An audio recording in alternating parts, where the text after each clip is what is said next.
Welcome back to another video. Today we are here on a Tuesday to break down Lions versus Browns, recap the 34-10 win, highlight some key plays, players that stood out from this game. Yesterday we got some fantastic updates from Dan Campbell that Terrion Arnold could be available this weekend. If not, sounds like next weekend, so it's not super long-term there. And then for DJ Reed, while it is long-term, it's not likely season ending for DJ Reed, which is a big positive. It could be IR, but it's not likely season ending.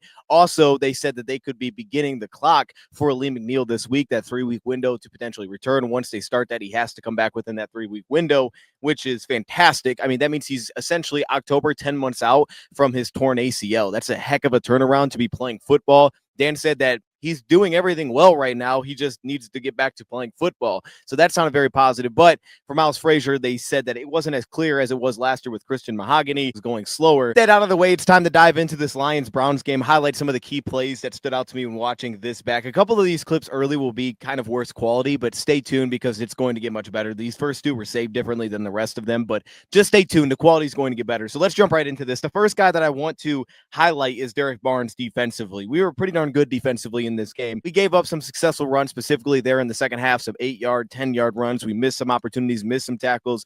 Judkins ran really well with nice vision, and that's kind of who they are. They're a good interior offensive line that we just missed a few opportunities, and we let runs get a little bit further than they should have. Nothing really explosive, but that's also not really their style. So we did give up too many positive runs towards the end, but we also, I think, started off very strong against the run.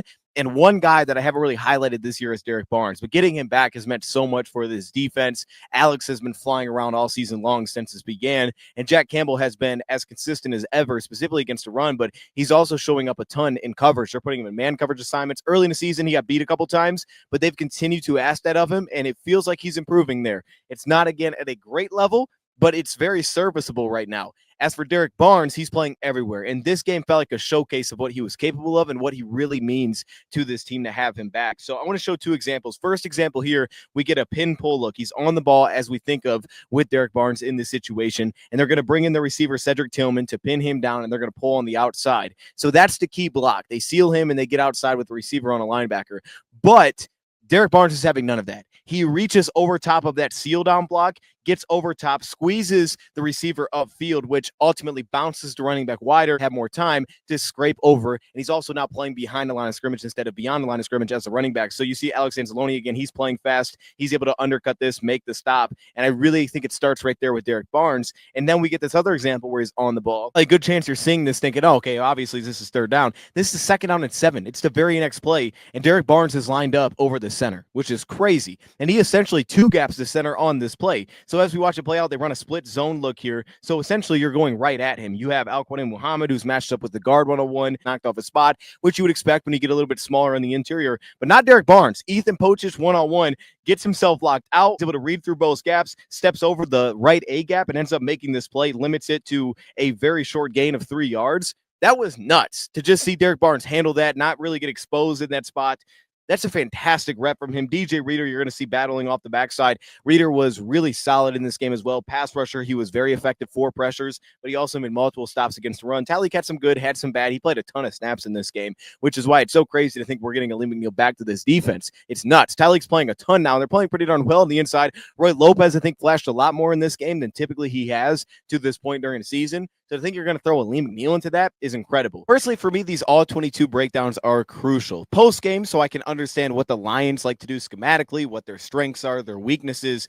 But then that leads me into those preview/prediction videos/live streams to give me a sense of what to expect for upcoming games and the matchups to look at so I can put together my same game parlays with my bookie. Right now, I have pulled up the same game parlay tab. You can go through, pick the game that you're looking for. So, for example, this week, Lions-Bengals. It's early, but right here they would have the spreads. Who do you think is going to win in this game? I always like to jump on this. Minus 10.5 is crazy, but say, for example, I want to jump in on, okay, let's add the Lions victory, but then also I get in on the player props. Now, right now, with how early it is, we don't have a lot of these numbers, so let's just go to, for example, one of the earlier games in this week, like the San Francisco 49ers and the LA Rams, and you can see all of the different options that you would have between rushing yards and passing yards, and I do this based on these breakdowns for me personally, so I can get an idea of what it's going to look like in the game and try to make an educated guess. If you're looking to get in on the action, do it with my bookie. Sign up using code DOSE. And if you're new to my bookie, it's the perfect opportunity to use our code, and any bet you choose up to $500 is fully covered. Make your play, and if it doesn't hit, get it right back when you opt in using your bet back bonus token. Now let's get back to the video. Show a big play here. This was the first big play, and this was massive. This helped lead the touchdown drive. It was a 3rd down and 5, which not an ideal spot to get in against Cleveland here. But Cleveland decides to go soft coverage in the back end. They go quarters coverage here. So first off, they get spread. They go empty. Lions have done this in the past. They get their look pre-snap. And Laporta, who's lined out wide, has a cornerback over top. So in that spot, you can expect that, yeah, this might be zone coverage. And you also do notice they're getting a linebacker matched up with Jahmyr Gibbs. So maybe you don't get the cleanest tell there, but in Laporta play with the defensive back, which is fine. But based on their alignment here, it would also mean that if you were doing that, you'd be getting a receiver matched up with a safety or a linebacker at the bottom of the screen in this trips look. So because of that reason, maybe get a sense that this is some sort of zone coverage. And as they settle back in, you see the 2 deep safeties, you see them walk up on the hash, which is an idea that it's probably quarters coverage. And Goff checks into a beater for that specifically. And they run it to perfection. And Goff knows exactly where he's going with the football as this play breaks down. They're going to run Khalif Raymond on this little out route. He's going to hold that outside quarters cornerback on this play that would have the vertical over top. And because the safety now is lined up over the number 2 in his quarters assignment, which is Jameson Williams, to bracket in that trips receiver. So you essentially get a one-on-one with Sam Laporta at the top of the screen here. Number 2 goes vertical. He's going to carry that out of the play. Now you have a leverage advantage, and this is where St. Brown comes into play, because St. Brown's not going to be carried by a linebacker here. They're going to pass it off. Well, they're passing it off to a safety that just got cleared out, and a cornerback that is settled down underneath with Khalif Raymond, and being able to pull both safeties out of this play, because otherwise they'd have to pass it off to the backside safety, the vertical route, to take away Jameson Williams, to get some back leverage on that play, and then that other safety would have to jump down and jump on Amon-Ra St. Brown here. But again, then you'd just be able to go underneath that unless that cornerback dove, which in this case, the cornerback could die. But if you notice, it's a 3rd down and 5. So Khalif Raymond running that out route, he's sitting on the 1st down marker, which means that if you bail, he's just going to have an easy 1st down, because you're essentially creating a high low that he has to respect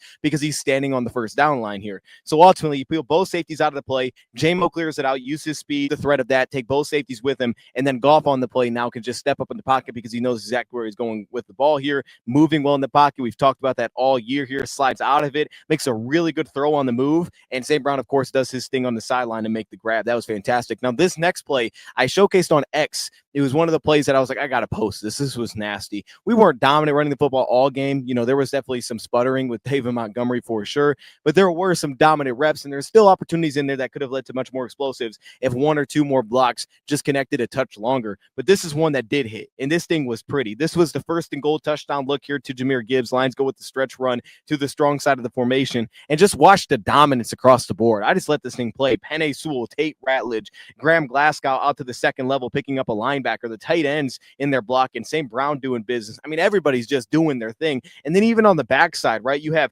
Christian Mahogany who reaches block, seals it off. Taylor Decker doesn't connect cleanly with the backer here, which is why Gibbs has to get out. But the blocking is so good on the play side that he's able to get to that lane quickly. This was nasty. He wants to press the line. He's able to get to it quickly because that play side is so strong blocking there. Back to the defensive side of the ball here. Now we're going to get a run stop. I want to showcase, they're going to kind of go to this dual run play again. They're kind of a downhill rushing team as well on this 2nd and 8. They end up picking up 0 yards here. Notice Tyleik Williams quickly gets down to that knee, handles a double team, does not get really moved off his spot here. Everybody collapses off of it. But I focus on Terran Arnold, who gets in there flying and making the stop, and then Derrick Barnes on the backside again here. Because you're getting these strong double teams, they have to essentially take those guys to the linebackers. So linebackers have an opportunity to shoot upfield, essentially pull yourself out of the play here, and you're essentially creating a wall with those 2 guards to create that movement upfield before you climb up to the next level. They're a hard double team. So the opportunity is there, and Barnes takes it on the weak side. He takes it on the backside. He sees those 2 guards with a hard double. He says, I'm going to shoot this B gap. Campbell starts to step into that A gap, and you can see that's when the linemen start to clear off. But he shoots it immediately here. So the guard really can't give support. But you're thinking, okay, it's going away from him. No, he turns the corner, gets flat, and because of some of the congestion that's created again towards the play side here, Hutchinson, Brian Branch setting the edge, and then Terran Arnold flying in to give run support, where he was excellent in this game as well. It blows it up. And shout out to Derrick Barnes once again there. 3rd down and 8. This is where we get the interception. Lions actually went cover 1 robber here. Say, make them make tight window throws. If it's 3rd and long, you can go zone. Tampa 2 was what I specifically referenced, is that makes them make tight window throws, and we saw that. But also, man in general makes you make tight window throws because you have to. It's not as much maybe about the decision-making as much as it's tight windows. And I didn't think for Flacco he had bad decision-making. I actually thought he made good decisions in games leading up to this. The problem is that they weren't consistent here. The receivers winning or his accuracy, that wasn't consistent. Maybe they're pass pro. There's not much he could do escapability-wise if you get any kind of pressure. And here, probably got it out a little bit too early, but there's obviously confusion here. There's a miscommunication. Lions go straight man coverage across the board. And really, I just highlight that there's really nice coverage really up and down the field here. Kirby Joseph steps over, make the play. And Arnold's in a really good spot here working underneath with this curl route one-on-one. Kirby is able to go over there and make the pick, but the coverage is all really in a good spot. And then you get DJ Reader, you start to see him get an edge, get upfield a little bit, create a little bit of pressure, because kind of the name of the game. We got beat a few times. That first drive, they got us twice. They got Reed on a corner route. They got Terry on a very well contested over route. I just gave it to him like, all right, great catch there. They had a couple of those on Brian Branch.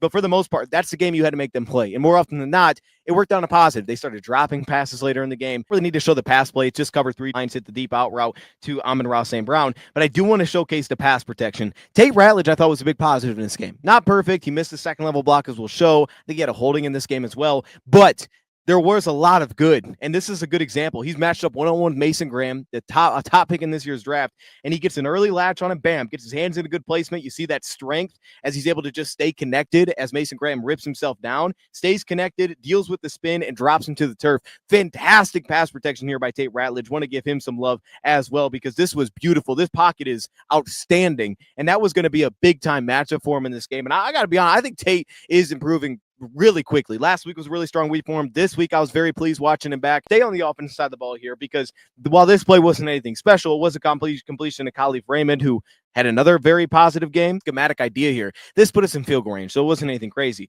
But using him on the motion pre-snap, the fast motion, the left and right fast motion, put him back in the slot, you have him matched up one-on-one, of course, with Grant Delpit, which is already the matchup that you want to go at here. Get that matchup and then create leverage by the fast motion pre-snap. Green Bay did this against Cleveland. It was successful, and it was like, hey, we need to do this as well. And they did an exact same thing. The ball placement was really strong here. It's a heck of a catch by Khalif. Now, Tate's pickup is also a touch late here on the stunt, which is why maybe we don't get the ball a little bit further down on this play. He does pick it up. It's just a touch late. Create a lead early in this game, and I just wanted to highlight that. We'll stay on the offense side of the ball here. Do like the schematics of this. Notice on the backside, you're going to see Taylor Decker. He's actually going to pull through here instead of like your true zone scheme. So you then are able to down block Christian Mahogany rather than asking Mahogany to go get to the second level, connect with the backer, and then have Decker reach block. Because they're such an athletic linebacker room. The Lions used to do this in the past, so I'm glad they carried it over this year. This is the versatility that I'm looking at that makes me excited, is that they say, you know what, we're just going to down block and we're going to allow the tackles, a lot of times it's Penei Sewell, but here it's Decker, to just get up to the next level, make it a lot cleaner. It's an easier down block, and then we're just going to go off of that. That's exactly what they do here. They down block Mahogany. Here comes Decker flying around. He's able to set up to the next level, and that springboards the run. Because as we talked about pregame in our live stream, it wasn't about the inability to block these guys. Once you got hands on them, you were pretty comfortable. But it was, can you get hands on them because of that athletic? Well, this is one way to kind of minimize that for your offensive line.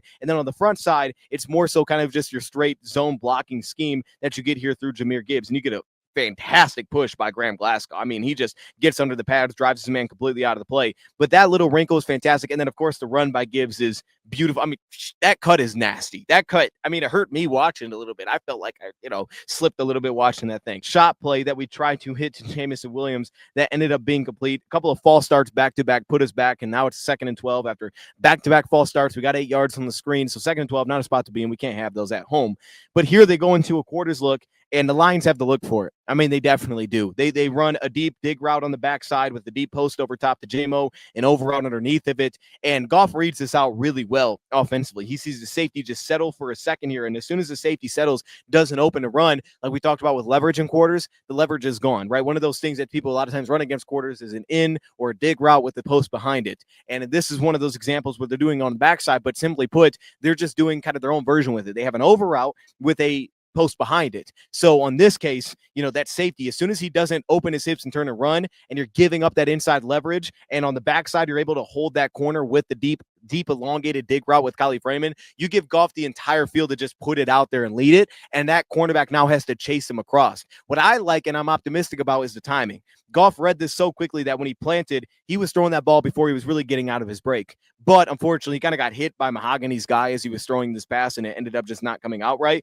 But it was a good read. The setup was there. So at least you see the opportunities were created. We just didn't connect on that one. I got to give some love to Tyleek on this one, right? It wasn't all perfect, but this was a good example. And I think where Tyleek, we've seen him shine is, man, he is great against outside zones and stretch zone runs. He's really good on the move. I think our D line shows its best a lot of times when they get on the move because they're definitely athletic, and we're seeing that with Tyreek. I mean, Tyreek is slanting gaps here. You're bringing Brian Branch off the edge, so you're kicking down your defensive front a gap, one gap over. So he's going B to A gap. You're going outside C to B gap. You're going C gap here with Branch. You're just kicking down your line so Branch can get off the edge. So it gives you an advantage. But on top of that, you see how reactive Tyreek is, where the single step gets into his block, runs it upfield, playing beyond the line of scrimmage or behind the line of scrimmage, and then he's able to go in there and make the play on the run. Like, that's a fantastic play from Tyreek. And that's where he's shining to me, is he looks so athletic. This is the near interception by Flacco. But watching this back was interesting because they actually ran on this play a backside screen. Amik Robertson did such a good job jumping on this route in cover 3 that the ball wasn't thrown, right? He looks left, gets the off coverage corner. So you have the one-on-one out there, holds Derrick Barnes a second.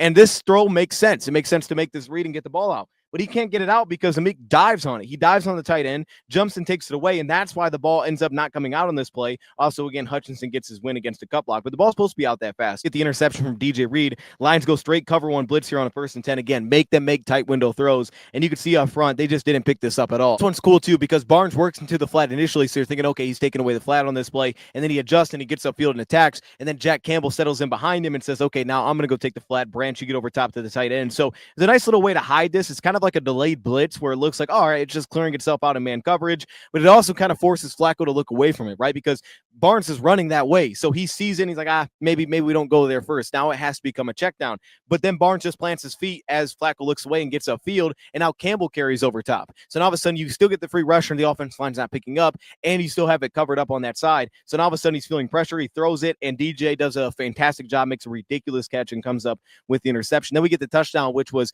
really just a scheme play here offensively. This was the Lions watching the film and seeing what Cleveland did. Cover 1 in the goal line situation was exactly what they did on film, and all the Lions did was say, okay, we're just going to have a beater for that. Another great example, again, of a check at the line of scrimmage as well. You can see Saint when he starts to motion back across here before settling in. He's tapping his helmet from Goff's check here of, hey, this is man coverage. Let's run this route. Let's run this pick play with Tesla. They bring St. Brown over. Delpit's matched up over the slot, and just simply put, you can see how they're lined up that they're doing this. Linebacker stacked on top of the safety. You can see this is just like a cover 1 rat look here across the board. And that's all it is. Lions just run a pick play. They run Tesla off to bump into Delpit, and he walks into the end zone. And Tesla's kind of been that piece for us, a guy that's been, kind of the pick player for us, and he's done a really good job of it. So shout out to Tesla. We've shut him out earlier for this as well, for just doing the dirty work. There you go again. Speaking of the dirty work here, how about the discipline nature defensively? Lions have 2-man coverage here, all right? They're 2-man deep. But if you watch the coverage on this play, it's fantastic by Jack Campbell, because they're setting up a screen, and then they're faking it underneath to flip it to Fannin, and then have the offensive lineman step out, set that block, and then get upfield to the safeties on the play. But Campbell plays it so disciplined, where when you see this set up, you could expect that he's just going to attack, get upfield, and he's going to lose his tight end David Njoku here. But he doesn't. He sees him plant, redirect. Campbell redirects incredibly. Look at the body control from Campbell to stop in his tracks, redirect, get low, make the tackle, avoid the block.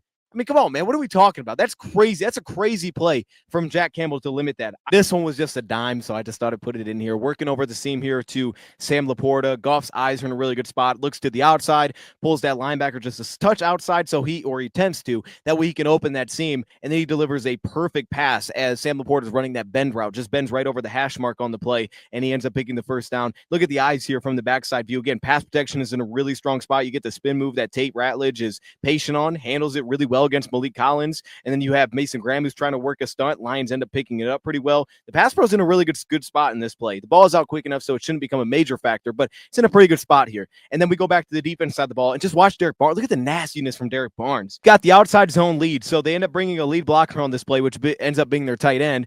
He's in that fast motion look, and watch Derrick Barnes, right? You could outnumber somebody here where Barnes ends up having to take that on, and now you need the backside scrape to make the play, so that could be Jack Campbell on this play. So you can see the explosive opportunity, because if Campbell can't get off his block and he gets sealed, then all of a sudden Barnes gets peeled out by that blocker, this thing's going to pop. Barnes says, no, it's not. He just blows it up. He runs right through. Just runs right through the lead block and pushes him right back into the running back. It's just crazy. And then DJ Reader continuing to do his thing, gets upfield, stays balanced through the little hedge block, and then he ends up helping out and make the tackle there. Staying on the defense side, here we get a 3rd down and 10, cover 1 blitz this time. They end up running kind of this little mesh route here over the middle of the field, but they don't have time to get to that. Jack Campbell ends up creating some pressure as he bends himself around. You see them using the linebackers like that really well. This time Barnes does go to the flat. Now all of a sudden you get Jack Campbell who wraps around and brings the pressure, and he's able to get an edge and get upfield. But then then notice really the coverage across the board, I think, was in a really strong spot here. It's a 9-yard stretch run for the Lions, working again to the strength of the formation here. And it's the blocking. It's the blocking. Look at Penei Sewell. Penei Sewell just puts his dude completely in the ground. I mean, he ends up giving a little combo block there with the tight end, helps Brock Wright grab some leverage. Brock Wright still loses that block a bit, but Penei Sewell just picks up the linebacker, puts him completely on the ground. Christian Mahogany picks up from where he left off last year, which is now he's reaching blocks. He's sealing off blocks. Here he seals his block, and then he's able to allow Jahmyr Gibbs that cutback lane. Because of that, Tate gets his pads, his hands inside the pads, so he's able to sustain some control there. And then our tight ends just keep working. I've liked that about Tate. His entry points have been very consistent because when he gets inside, he's able to really sustain these blocks, and we're seeing it on examples like this. Now we go to a 3-yard run, working back to that stretch run. Malik Williams, watch him on the move, man. He's in the 3 technique. Look how fast he's off the ball. That first step is crazy. He is launching off the ball. He puts his lineman behind the line of scrimmage. Immediately, he's playing 1 yard behind the line of scrimmage. And now Malik just rides through that and continues to play upfield. Now, all of a sudden, it's spilled out just a little bit wider. Running back has to slow down. I would like to see him maybe be able to hold that front side a little bit more. That way he can make that stop instead of giving up the front side as he's moving through, because that becomes the issue here if Hutch doesn't get off this block. But Hutch does get off the block. He ends up stopping his motion upfield here, gets off the block. And then Roy Lopez on the backside. Watch him, though, keep working. Roy Lopez, they're trying to reach block Roy Lopez. He just keeps fighting, keeps moving his feet, runs himself back into the play, limits that to a 3-yard gain. Shout out to Roy Lopez, man. Had some really nice plays like that were pretty underrated in this game. Now to the Lions defensively, they did run a lot of soft coverage on early downs. They did keep a lot of things in front of them on early downs, as we discussed they may do in this game, and they did just that. So it's another week where the Lions have changed up what they've done stylistically. This didn't look like the Baltimore game at all. I mean, they had their own. There's a lot more man blitz, and then it was keep things in front of us on first down, quarters coverage. Right, there's plenty of that, and it's unique to the game plan. He's doing that every week. And he's been able to adjust mid-game, but he's also shown the understanding of every week can look a little different, and understanding that he has the veterans defensively to do that. We got a 3rd down and long, and the Lions just go straight cover 1 on this play with the blitz again. As we discussed, they go slant flats across the board. Look at the coverage, though, from the cornerbacks here. DJ Reed at the bottom of the screen kind of gives up his leverage a touch there, but the quick transition helps him recover a bit. So really nice coverage here from Khalil Dorsey with his footwork, staying on top of the route, transitions really smoothly with the play. It's really good coverage from Khalil Dorsey. Came in and did his thing, and then the flats, but because it's just as simple, make them win. All of a sudden, you get a really nice move from Al-Quadi Muhammad, works on the guard, hit a little skip through step, and he's all of a sudden creating some pressure. Another big run here by Jahmyr Gibbs that pops on the outside. I love the creativity of this, so that's why I put it in here. Brock Wright's lined up as basically an offset back to Goff. They're basically in a split back looks, but instead it's their tight end. But the wrinkle is, instead of having, say, in this case, Khalif Raymond, hey, you're the pin block and we're going to wrap around you, because that has created problems. We showed in the preview, hey, the pin pull blocks could be effective against this team, but they were creating negatives on it because teams were trying to pin down blocks and they were just getting upfield. So it was forcing running backs to wheel out. And all of a sudden, everybody would get there because their linebackers play too fast for that to be sustainable. Well, the Lions said, okay, let's do that, but let's have our own wrinkle. Instead of having Khalif be the down block here, we're going to have him go get the linebacker. Brock Wright, you're going to be the down block, but it's going to work because we're going to pull a guard. So when we pull the guard around, comes flat through the down block here by Penei Sewell, the pull front by Tate Ratledge takes the attention of the D end immediately. So now he sees that, he settles in for that block. And that's when Brock Wright sneakily steps out and says, okay, there's my block. And he hits him and he cuts him down. And then they're able to wrap around that. So there's no upfield push whatsoever. Starting off in the gun, there's no upfield push. And now Gibbs has a clear path to just go follow a lead block. Khalif Raymond gets up to the backer really well on this play. Really nice block there. And then Gibbs just fires out around it. That's a very nice schematic little adjustment there from the Lions to find a way to make that play explosive. And the other slight addition is Khalif Raymond releasing inside, cornerback goes with him, so now gives Tate a better angle to get up to the next level and connect on his block. That's run that they had behind Tate Ratledge. Sewell's just a touch late to climb up to that linebacker. You can see how fast they were playing. If he climbs that and just connects it with a bit, this one might pop as well. Graham also lost his block a little bit here as well, and so did Brock Wright. But there's a lane, man. There's a lane for definitely more positive than 0 or 1 yard per carry for Dave Montgomery. Pass play here, they end up going to 3 match coverage, and I thought it was cool that they essentially played combo coverage. One side was manned up, the opposite side was in cover 3, and Goff was able to read through that pretty well. To wrap it up, we have the Jahmyr Gibbs short on the 4th down. But again, it was so close, and you're going to see you just have to connect blocks. That's all it was execution based. Watch Tate Ratledge. He's going to step up to the 2nd level. He misses his block with Bush completely. He whiffs on it, and he just goes underneath him and makes the play. Also, you notice on the backside, Mahogany stepping up to the next level. He's got connection on Carson Schwessinger. He just needs to sustain it to seal it off, and he doesn't. He gets over top of him, and Carson's done a great job of that all year, getting that outside shoulder. Gets his outside shoulder, and he blows it up. So now all of a sudden, it just doesn't connect. Now, this time they go more to the straightforward pin pull look, but they attack patched it with the jet motion, which was the idea to hold the linebackers. The jet really didn't hold the linebackers that well into the flip. But you're also thinking with the flip that maybe he doesn't get upfield fast enough anyway for it to be that impactful. This is going to be a very quick hitter. It's not going to be that strung out. So you hit that, you try to get around it with Penei Sewell running, and it's fine. He can block Denzel Ward, but it's the missed blocks in the interior which leads to this specifically. So for the most part, it was a lot of positives from this one. Of course, we had the interception by Goff, which was, to me, the assumption that he made where it was cover 3 coverage and the safety hadn't necessarily dove on the overbreaker route or the dig route yet. So I think because of that and because of his eyes sitting on that receiver running the post, he may have just assumed that, okay, that means the cornerback's going to carry this. If he's not going to dive, the cornerback has to carry or the dig's open. And because of some pressure, he just ripped it. I think he forced that one a bit there. And because of that, it got picked off. And also, it turned out that the safety was responsible for the dig route. The backside corner did bail. It was kind of a wonky coverage in the way that they played it, and the safety played it kind of weird. They did get behind the safety, but in that case, if the safety was truly stepping down, you wouldn't throw that backside pass. In this case, he kind of played an in-between. So because he stayed back with the post, in that case, you would think the cornerback has to carry, which would mean that there's no backside threat. And all of a sudden, because the safety was settled in, you would expect that you can get over top of that. Because most times throwing that against cover 3 doesn't make any sense. Rested a little bit, and it was a little weird with the coverage in the back end. But those are some of the key takeaways for me in this game. Let me know your thoughts. Shout out to my bookie for sponsoring today's video.